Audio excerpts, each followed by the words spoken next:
It's the end of the world as we know it, and I feel fine. Let's get out of here. Aye. Hey everyone, it's Brother Aaron from God a Minute. I think we got a game changer thing here. And so we're going to talk about the Feast of Weeks, or the Feast of Shavuot. And we're going to go a little bit fast, okay? So if you're a new guy, you just came to the Lord a couple days ago, this video is going to be a little higher in your understanding. You might have to watch it more than once. Don't be afraid to press replay. Don't be afraid to slow it down. But I'm just going to hit the main points real quick, keep the video as short as possible. So this is more for like the medium to advanced crowd. We're going to talk quick. Feast of Weeks, game changer. The word Firstfruits, there's two different Hebrew words, which is critical to our understanding and unlocking some things. Feast of Weeks is mid-June, in my opinion. But let's talk about this Firstfruits and get into a study and get into a little bit of a teaching here. So fun, so exciting. Let me turn the camera around, okay? So we have something called the Mikra Kodesh, and these are the high times. These are the high times that you would come, and it's a calling out, and it's an assembly. And when we look at Leviticus 23 verse 17, we see Mikra Kodesh. You see that where it says assembly, holiness, right under that page number in the center, assembly of holiness. That's Mikra Kodesh, or a holy convocation. This is the time when you would gather the people and bring them to the Lord. So these are the big Mikra Kodesh, specifically unleavened bread, first and last day of unleavened bread. Then the Feast of Weeks. So the next Mikra Kodesh is the Feast of Weeks. Then it's the Feast of Trumpets, Day of Atonement, Feast of Tabernacles. These are the feasts of the Lord. The next Mikra Kodesh, the holy convocation, the holy assembly, would be Feast of Weeks. Okay, these that I put in pencil are the big three. This is the big three that God says a few times in His Torah that these are the ones that you should come before the Lord. So the big three.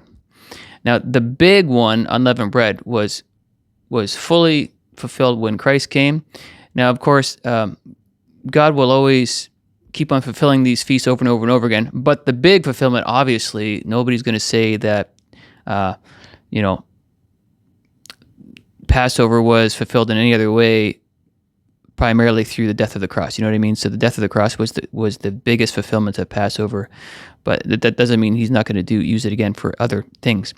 But then we got the Feast of Weeks, or the Feast of Shavuot, and then we got the Feast of Tabernacles. These are the big three.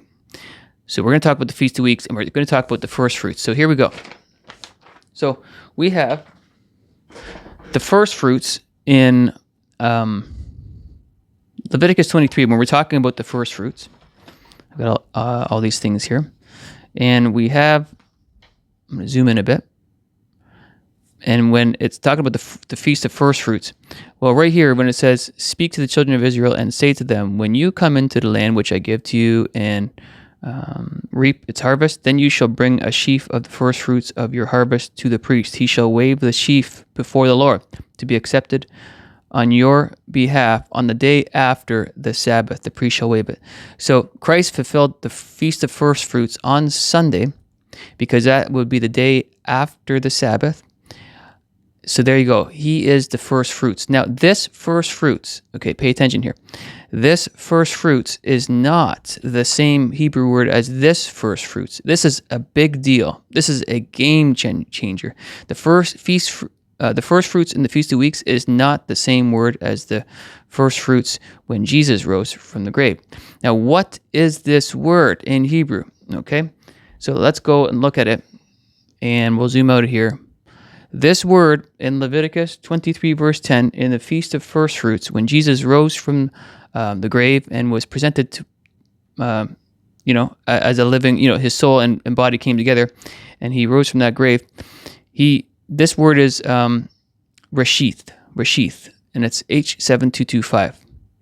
But that's the exact same word as the first word in the Bible.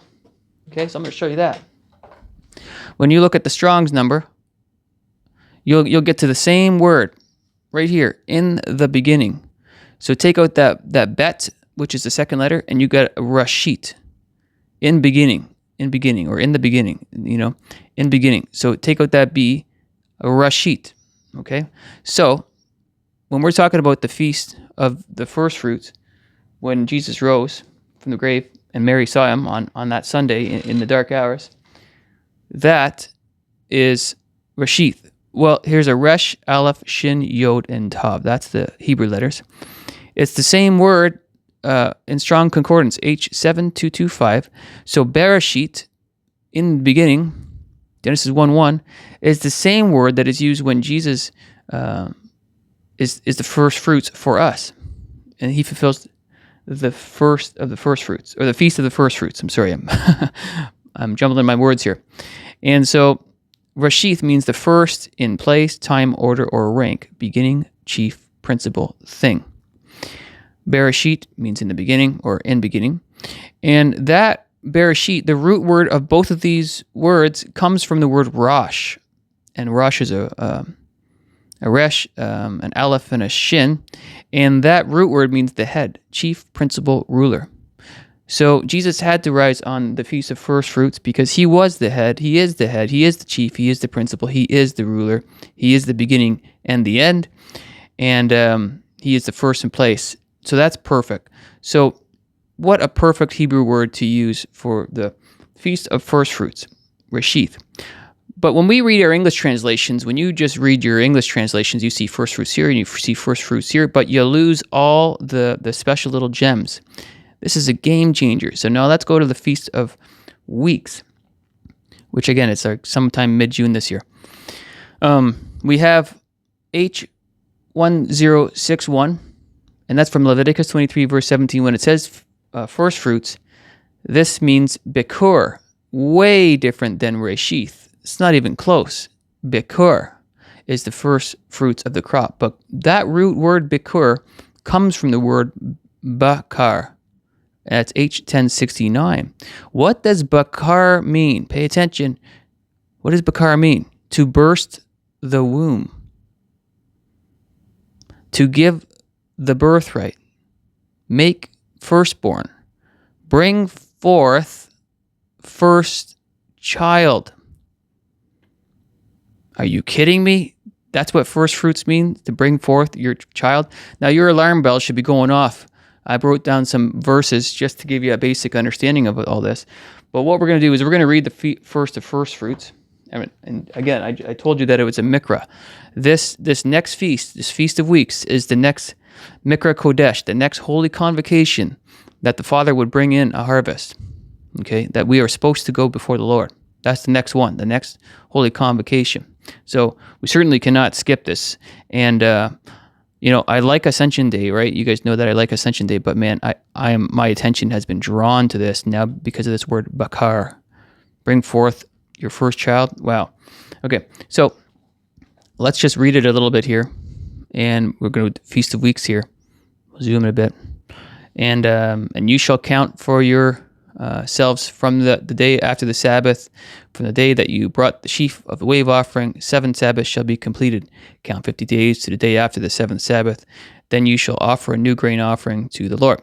You shall bring from your dwelling 2 wave loaves, 2/10 of an ephah. They shall be of fine flour. They shall be baked with leaven. They are the first fruits. But this is the word for a newborn, right? It's like bring forth a child. First fruits. So the baked loaves are the first fruits, the new child. So I would say that we are the baked loaves with leaven.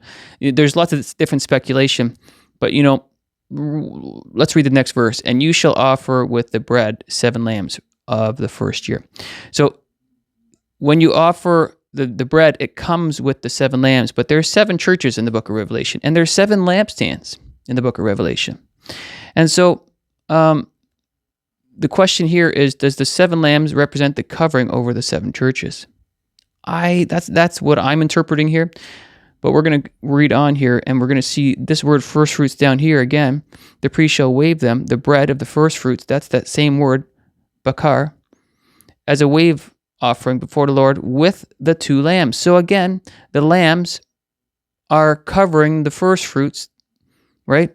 So I think that the lamb represents Christ covering the church. I think that's what it is. Christ covering us. And this shall be a holy convocation. That's your Mikra Kodesh. And that's in the Feast of Weeks.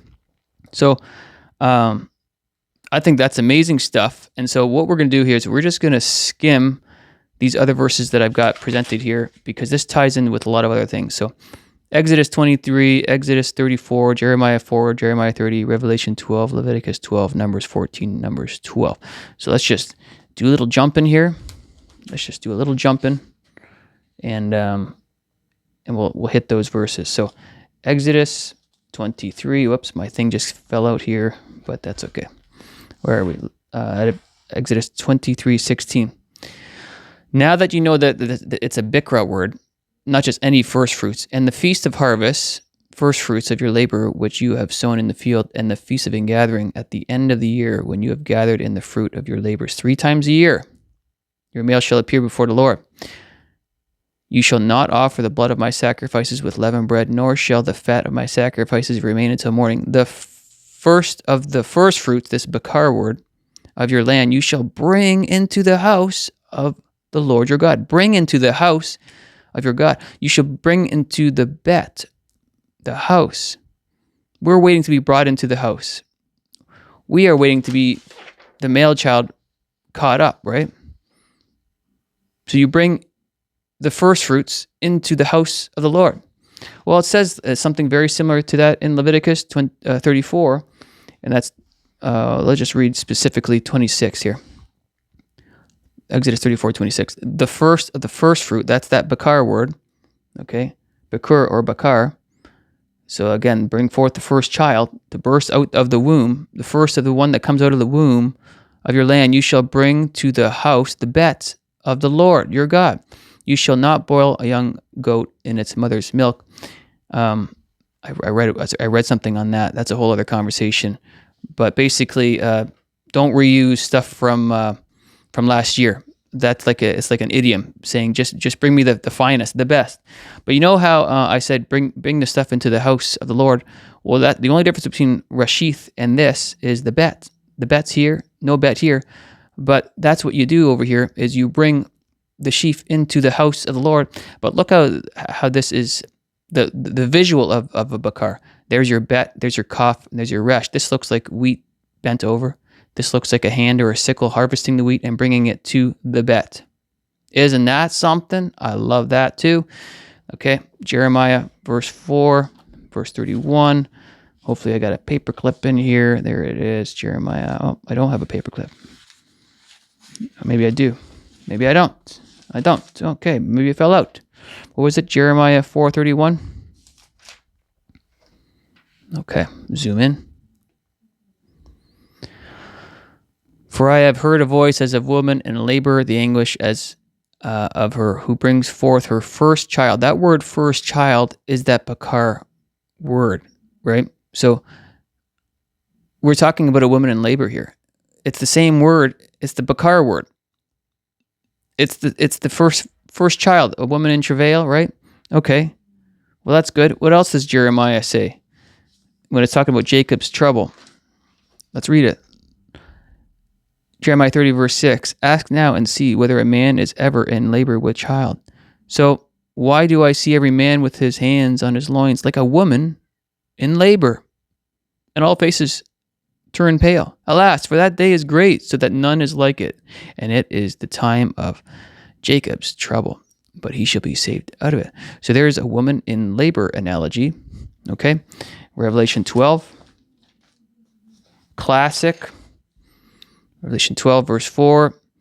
And his tail drew a third of the stars of heaven and threw them to the earth. And the dragon stood before the woman who was ready to give birth to devour her child. As soon as it was born, she bore a male child who was to rule all nations with a rod of iron. And her child was caught up to God and his throne. Okay, so what happens according to the law? If you have a child, what happens?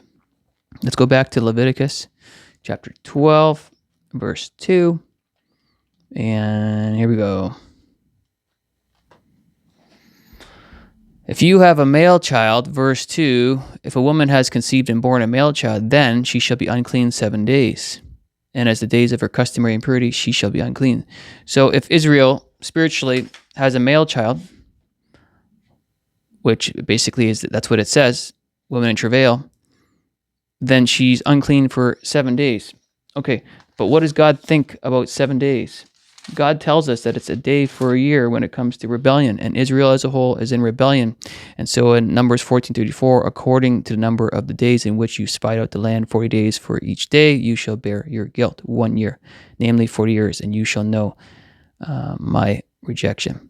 Okay, so a day for a year. And what happens in Numbers 12, verse 14, after Miriam rebelled against Moses, he gave Miriam leprosy, which her name means rebellion, and she was sent outside the camp for 7 days. But we know a day is like a year.